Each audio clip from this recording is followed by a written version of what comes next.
एक नदी में एक मगरमच्छ रहता था। वो बहुत चालाक था। बहुत सारी मछलियों को खाने के बाद उसने सोचा क्यों ना इंसानों को खाया जाए। एक दिन एक आदमी नदी में नहा रहा था। मगरमच्छ ने उसे पकड़ लिया और खींचकर नदी के अंदर ले गया। मगरमच्छ को कई दिनों का भोजन मिल चुका था। उस आदमी को मगर ने खा लिया, ये बात आसपास के कई गांवों में फैल गई। अब कोई भी नदी के पास नहीं जाता था। मगरमच्छ का मन बहुत परेशान रहने लगा। उसे शिकार करने का मौका नहीं मिल रहा था। एक दिन वो पानी के अंदर तैरकर मछलियों को खाने की कोशिश कर रहा था। तभी उसे पानी में एक पोटली नजर आई। मगर ने देखा उसमें सोने के सिक्के भरे हुए थे। अब मगर को एक उपाय सूझा। उसने उस पोटली को अपनी पीठ के ऊपर रख लिया और पानी की सतह पर घूमने लगा। दोपहर के समय गांव के कुछ किसान अपने खेत में काम कर रहे थे। सूरज की किरणें सोने के सिक्कों पर पड़ी तो वो चमकने लगे। उसकी चमक देखकर एक किसान नदी के पास आया तो उसे सोने के सिक्कों से भरी पोटली नजर आई। दूर से उसे पोटली के नीचे मगर, जो कि पानी के अंदर था, वो नहीं दिखा। वो किसान सोने के लालच में जैसे ही पानी में गया, मगर ने उसका पैर पकड़कर खींच लिया। अब मगर का ये हर दिन का काम हो गया।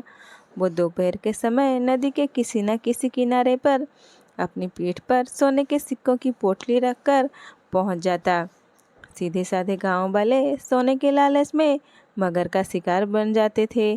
कई गांव में ये बात फैल जाती है कि मगरमच्छ लोगों का शिकार कर रहा है, लेकिन किसी को भी ये नहीं पता लगता कि मना करने के बाद भी लोग नदी के पास क्यों चले जाते हैं। एक दिन सभी गांव वालों ने मिलकर पंचायत की। उसमें फैसला लिया गया कि नदी के किनारे पर पहरा देने के लिए गांव के कुछ नौजवान दूर खड़े रहकर नदी पर नज़र रखेंगे, कोई नदी में ना जाए।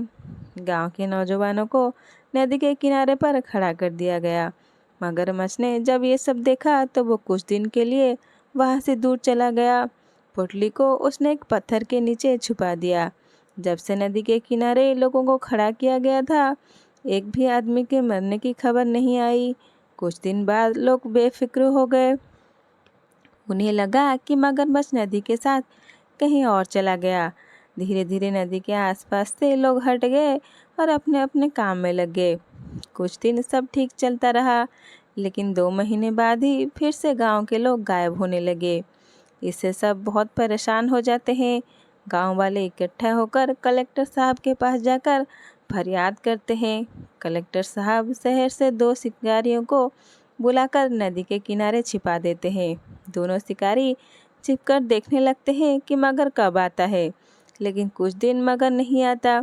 फिर वे 1-2 किसानों से बात करके उन्हें नदी किनारे घूमने के लिए कहते हैं और शिकारी छिपकर उन पर नज़र रखते हैं।